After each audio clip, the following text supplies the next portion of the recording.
Muy estimados hermanos, en Jesucristo nuestro Señor, manifestábamos al inicio de nuestra celebración la fiesta de la Divina Providencia, los elementos que nos ayudan, además de haber mencionado que fue por medio de San Juan Pablo II que se introdujo esta fiesta recientemente en el calendario litúrgico, nos habla de que en esta historia reciente de la Iglesia viene a profundizar algo que ciertamente, si nosotros nos hundimos en las raíces de toda la espiritualidad y el magisterio y doctrina de la Iglesia a lo largo de los siglos, la misericordia de Dios está presente. Mas, sin embargo, actualmente muchos teólogos han escrito haciéndonos recordar algo importantísimo. De todos los atributos, características que nosotros queramos decir de Dios, como decir es infinito, es todopoderoso,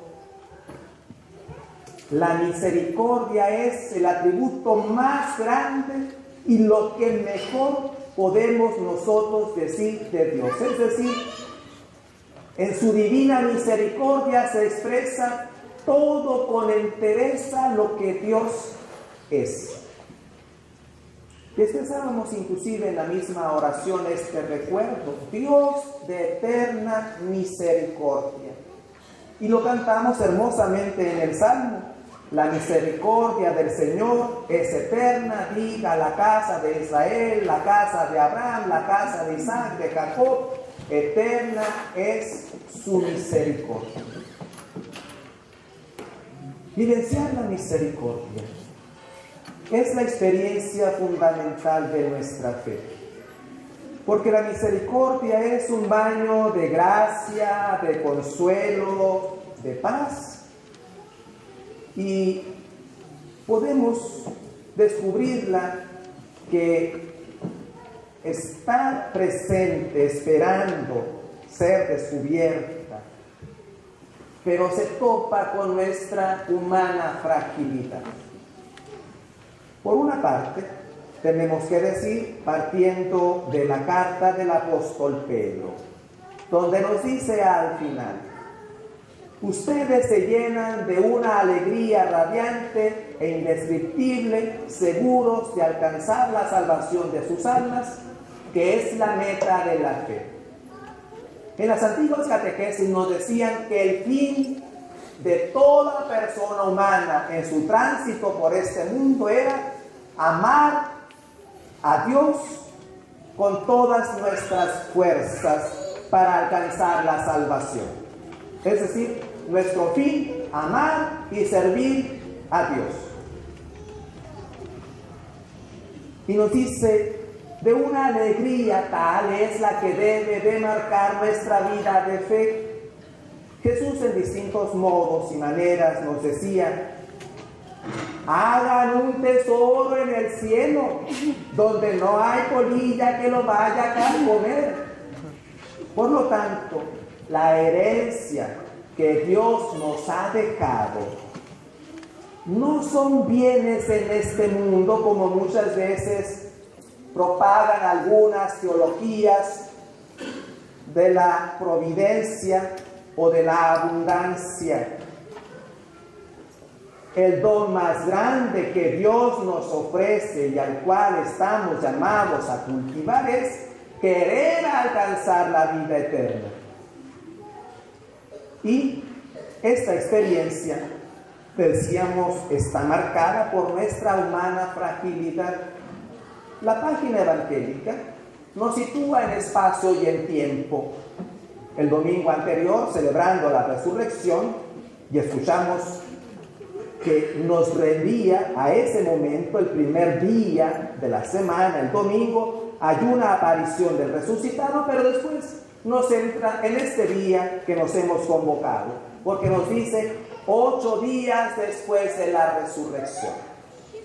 El primer día hay una manifestación de la fragilidad.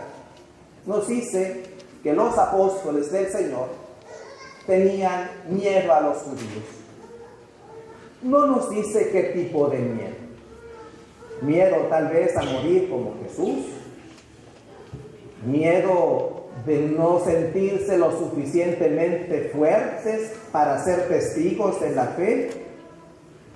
Miedo porque se sienten solos, abandonados por Dios. Miedo porque no tienen quien guíe sus vidas. Miedo porque experimentaron toda su fragilidad y debilidad humana ante el misterio que estaba delante de ellos y que no comprendían. Miedo tal vez acaso de sus pecados, dejaron al Señor solo, huyeron. Podemos especular mucho, pero bien pudiéramos decir, ¿cuándo fue la primera vez que nosotros sentimos miedo? Cuando cometimos un grave error, cuando alguien nos relató algo que nos espantó, cuando herimos al hermano, cuando se derrumbaron nuestras expectativas, cuando nos sentimos traicionados. ¿Qué vivenciamos en el miedo? Sobre todas las cosas es una soledad que nos inunda. Es un vacío que se experimenta en la boca del estómago. Es un nerviosismo que nos impide ver con claridad. Actuamos de manera atropellada, sin pensar. No nos permite ver con claridad. Estamos en medio de las sombras. Y es lo que están vivenciando los discípulos del Señor. Y por otra parte, falta uno, Tomás, que aquí se suma otra realidad. Si caminando juntos como familia, como comunidad, enfrentamos situaciones que nos perturban, que hace que nuestra fe se torne débil, y que no confiamos lo suficientemente en la misericordia divina, muchas veces pensando que su gracia no es suficiente como para hacernos salir de ese pecado dominante, que la gracia y la misericordia de Dios tal vez no es lo suficientemente fuerte como para que yo me sienta perdonado, amado. Y se suma a esta otra fragilidad, la de Tomás, que por cuenta propia busca al Señor. Noten que siempre el Señor tiene la iniciativa. A María Magdalena se le hizo presente por cuenta propia también, estando ella sola. Pero recordemos que Magdalena fue al sepulcro, fue en búsqueda. En tanto de Tomás no nos dice absolutamente nada. Tendríamos que especular también pensando que él busca a su propio modo al Señor y se ha olvidado que la fe crece y se fortalece en la familia, en la comunidad, en la vida de iglesia. Y por lo tanto pudiéramos pensar que es comprensible que solamente cuando él se reúne de nuevo con el colegio apostólico, tiene la experiencia de la fe y por lo tanto contempla al resucitado. Esta experiencia está muy marcada en las primeras comunidades cristianas, porque se dieron cuenta que solamente ahí podían vivenciar al Señor. El libro de los Hechos de los Apóstoles trata precisamente de mostrarnos este ideal al cual toda comunidad está llamada a vivenciar. En primer lugar, nos dice que se reunían asiduamente, es decir, con perseverancia, con constancia, con fidelidad, el día del Señor. Y es una manifestación de nuestra fe. Aquí estamos porque es el día consagrado al Señor. Es el día en que, como comunidad, nos reunimos para expresar nuestra fe y entonces establecemos esos vínculos como hermanos. Lo hacemos a través de la fe. Juntos estamos aquí profesando una misma fe en el Señor muerto y resucitado. Nos dice, es escuchar la palabra. Se reunían para escuchar la palabra. No tenían otra forma u otro referente más que de donde ellos procedían. Tenemos una estructura similar a la que se realizaba en las sinagogas, la proclamación de la Torá, la ley del Señor y un libro profético. Y los apóstoles entonces empezaron a proclamar la palabra cuando se reunían como comunidad, sobre todo todos aquellos pasajes que hablaban del cumplimiento de las promesas del Señor en Jesús. Y entonces era también la asiduidad a la escucha de la enseñanza.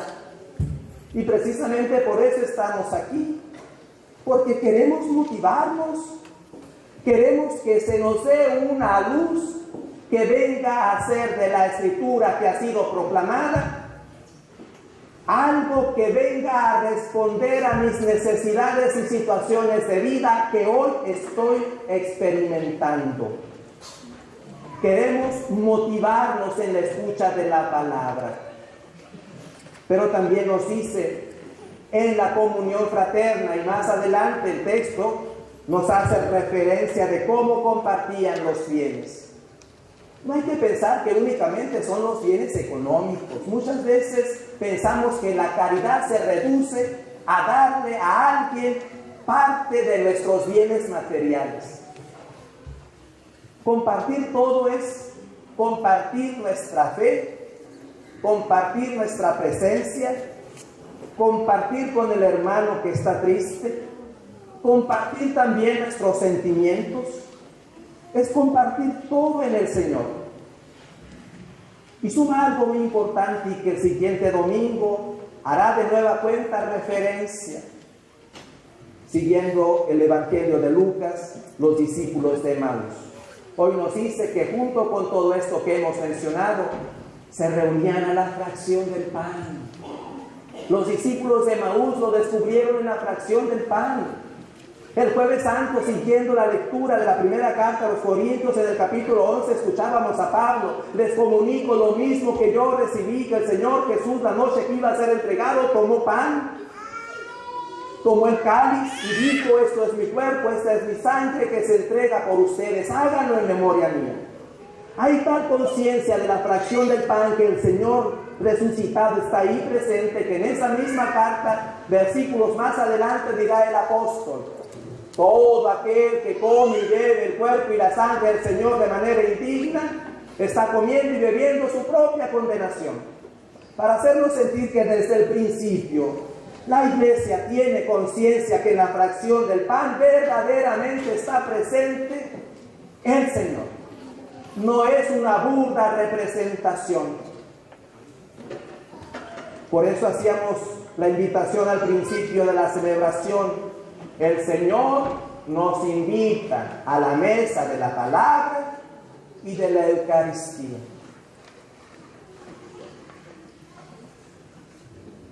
Además, esta fracción del pan se prolonga porque tiene que darse dentro de una vivencia de oración. Y entonces aquí hay que recordar: este templo que se ha construido como un espacio sagrado para celebrar los misterios que nos dan vida, es una casa de oración. No es un mercado donde venimos a charlatanear. Se me pasó la palabra. No es para eso. Venimos con una actitud de oración, de silencio sagrado, de silencio interior. Quiero tener un contacto con la divinidad que se va a hacer presente realmente por la palabra que es proclamada, porque es Dios quien me habla a través de ella, y se va a hacer presente con su cuerpo y con su sangre y me va a cristificar.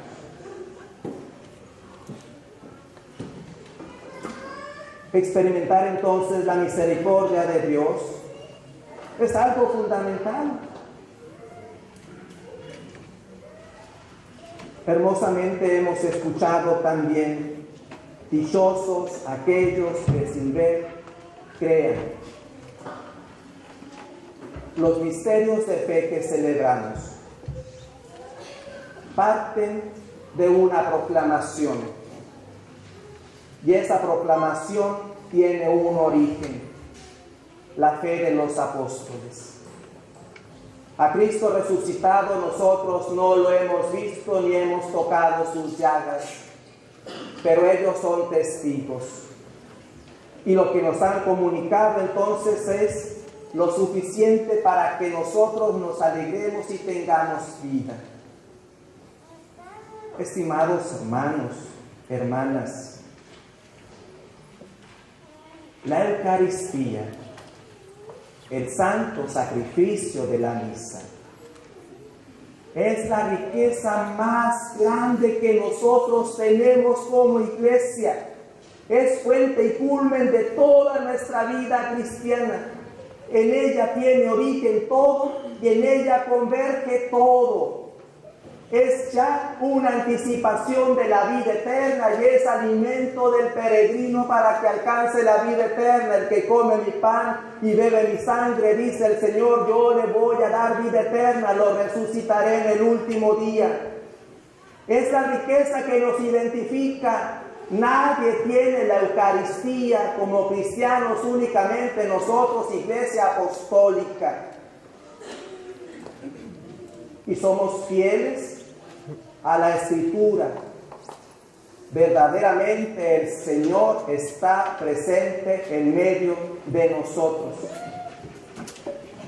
Pero el milagro que acontece, y concluyo con esto que creo que es importante, este milagro que acontece nos invita también a nosotros